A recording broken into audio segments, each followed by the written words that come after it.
Isagi vient de devenir littéralement le roi démon du Blue Lock et a totalement renversé les tendances. Découvrez dans cette vidéo comment le Bastard Munchen a détruit le PXZ, le veille du vrai Isagi Yoichi et sa domination incroyable sur ces terrains. Mais avant, juste un petit like et abonnement et on est parti.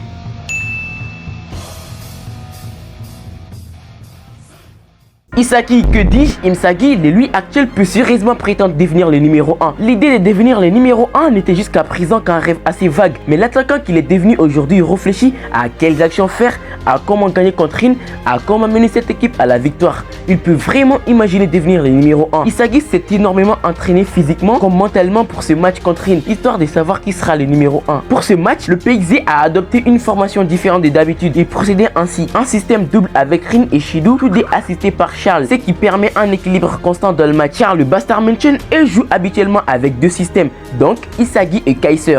À peine le coup d'avant de ce match, on pouvait sentir l'ardeur et l'ego de ces égoïstes s'enflammer. Dans ces matchs, une chose est sûre, Charles sera un véritable problème pour le Bastard, car plus jeune passeur du tournoi, s'il détient le ballon, l'offensive du PSG prend soudainement vie. Comme nous l'a montré Isagi, il possède aussi la métavision pour cerner le jeu autour de lui. Dans ces matchs, tout le monde se donne à fond et Rin, comme toujours, brille comme un diamant. Notamment, il a piqué une balle dangereuse de Kaiser et a percé la défense du Bastard suivi de près par son disciple Nanase. Attendez, mais comment cet arrêt psychopathe de Rin a pu prendre un disciple?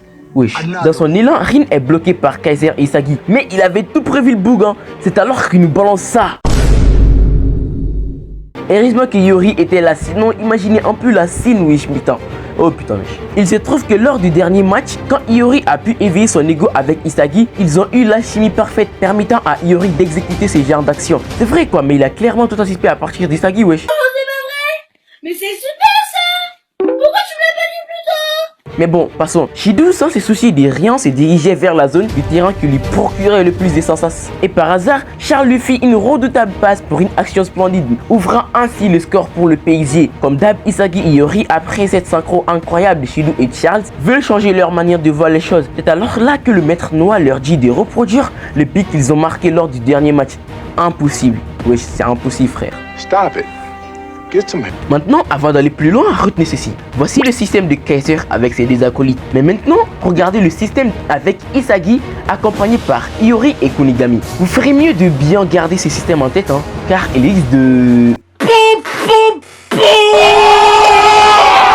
Même si la clé est de recréer la situation parfaite que nous avons imaginée, les conditions nécessaires pour atteindre la meilleure performance varient d'une personne à l'autre. En somme, ce qui veut dire qu'il y a deux types de performance. D'abord, l'ego de type personnalité qui met la priorité sur sa propre valeur. Les normes du monde sont au second plan et ils peuvent montrer leur capacité en s'immergeant dans leurs émotions et préférences. Contrairement à ça, il y a l'ego de type mondial. Celui-là met plus de valeur sur le monde. Ils peuvent montrer leur capacité pour le sens et le mérite du monde plutôt que leurs propres émotions et préférences. Et des exemples de ces égos, on en a croisé maintes fois, hein. Bon, du côté de Charles et Shido, c'est la muse depuis leur but, car désormais Kunigami défend sur Shido, avec aussi le duel que Iori a lancé à Charles. Au milieu de ces chaos, nos protagonistes arrivent à s'imposer avec une super passe pour Isagi, et c'est là qu'il nous lance cette bombe atomique, hein. Avec cette passe de Kunigami, Isagi s'est retrouvé piégé des deux côtés car bloqué par Rin et Kaiser en même temps. Mais en exploitant les faiblesses des deux côtés, il est parvenu à alterner des jambes à temps pour enfin enclencher son Chugen Volley,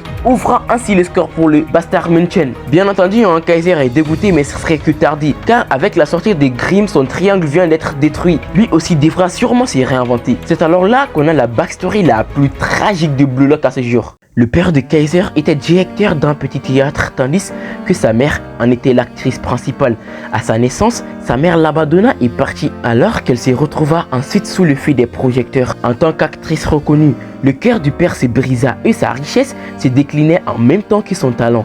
Le jeune Kaiser fut élevé par un père qui s'était noyé dans l'alcool, les jeux d'argent et faisant recours à la violence. Ce garçon impuissant n'avait d'autre part où aller et était tout le temps tabassé par son père qui lui forçait à travailler. Tout va changer quand Kaiser est accusé de vol et quand son père était sur le point d'éclater son ballon de foot, il les mit KO lui ainsi en tirant dans ces mêmes ballons. Et c'est là qu'il eut un déclic. Il fut remarqué par Reinhardt, le chef de la FIFA. Il s'est fait tatouer des roses d'épines et n'était pas très amical, ce qui fait sa personnalité jusqu'ici. Et le jeune garçon voulait devenir le premier mondial. Il développa depuis toujours une technique emblématique, le Kaiser Impact. Il y a de cela 10 jours, Kaiser travaillait sur un effet à ajouter à son Kaiser Impact, le Magnus. Lorsque le flux d'air et la rotation sont dans le même sens, la pression diminue. Et lorsque le flux d'air et la rotation sont dans les sens opposés, la pression augmente et étant plus faible de côté, le ballon bouge. La trajectoire se courbe ainsi. Pour ce faire, on doit frapper dans un endroit précis du ballon à pleine puissance, une trajectoire courbe avec la force et la vitesse du Kaiser Impact. Mais l'entraînement et le match, c'est deux choses différentes. Lorsque Kaiser essaie de faire le Magnus, sa trajectoire se coupe et la balle finit par sortir. Suite à cela, Kaiser changea complètement de manière de jouer et alla jusqu'à faire la passe à Reichi. Tous ses mouvements ont changé, il est plus ouvert et veut que tout le monde voit son but. Et pour ça, il fait des actions totalement sorties de nulle part. C'est sûr, il a l'ego de type mondial lui. Il y a quel souci, s'il vous plaît?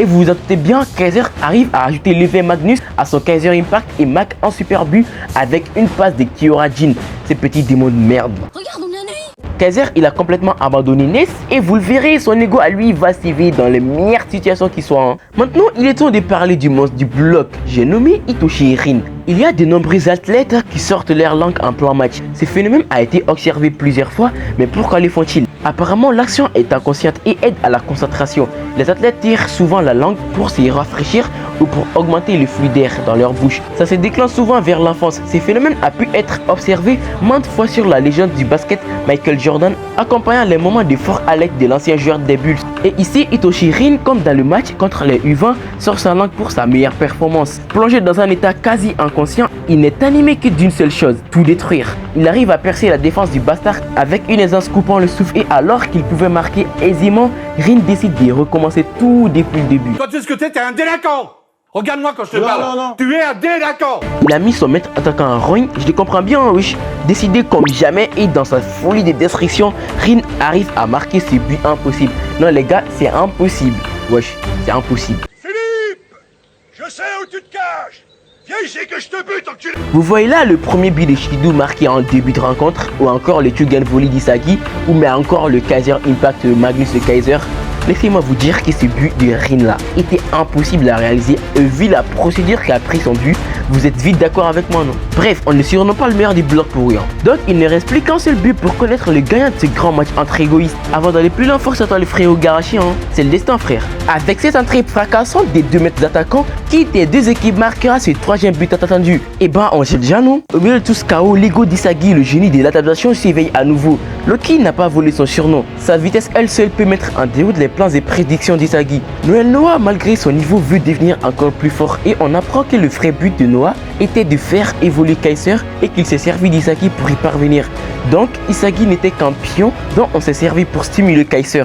Qu'est-ce qu'un génie selon vous? Ils ne sont pas rationnels, ils fascinent les gens en vivant comme ils le veulent et deviennent le centre du monde. Si on parle bien de cette catégorie de personnes, Isagi lui n'en est pas un, mais un génie qui s'adapte au génie, un prodige. À partir de là, c'est le monde des meilleurs attaquants, un monde des génies, des capacités physiques qui surpassent l'imagination, une impulsion vers le but incompréhensible ou bien une philosophie inhumaine. Si cette scène est un endroit où seuls les génies dotés de ces capacités naturelles peuvent survivre, alors les prodiges n'ont pas leur place. Et carrément c'est faux, hein. Seuls ceux qui franchiront ce mur se verront ouvrir une nouvelle voie. Dans la plupart des cas, chaque organisme naît après avoir reçu la moitié des gènes de son père et de sa mère. Toutefois, il y a souvent des erreurs de transmission et un enfant naît avec un trait qu'aucun parent ne possède. Mais dans des cas très rares, ces traits s'avèrent être adaptés à son environnement. Ces gènes prolifèrent grâce à la sélection naturelle et ces traits qui étaient autrefois une mutation deviennent une nouvelle norme de l'espèce.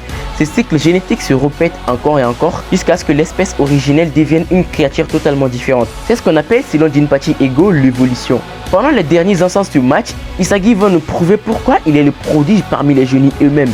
Isagi et Rin se livrent une bataille sans merci dans ces arrêts de jeu.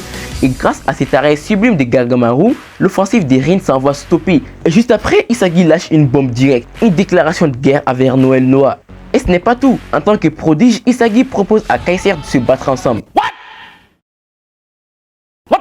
Ayant tous les deux le même objectif, celui de marquer le but de la victoire, pour la première fois, Isagi et Kaiser décident de jouer ensemble pour mettre fin à la Neo Egoist League. Celui qui marquera le dernier but parmi eux deux sera le plus chanceux, car ayant le même objectif et jouant ensemble, c'est le plus chanceux de deux qui marquait là le but de la victoire. Voici tout le but d'Ego Jinpachi pour l'année August League. Il a attiré ses attaquants de génie dans cette ligue pour y créer une évolution explosive. Ce fut un pari risqué et très audacieux qu'il réussit. Beaucoup d'ego se sont éveillés dans ce match, y compris celui-là aussi. Je vous avais dit que Ness allait éveiller son ego à un moment très important. Et oui, avec leur combi, Kaiser et Isagi allaient marquer les derniers instants de la ligue.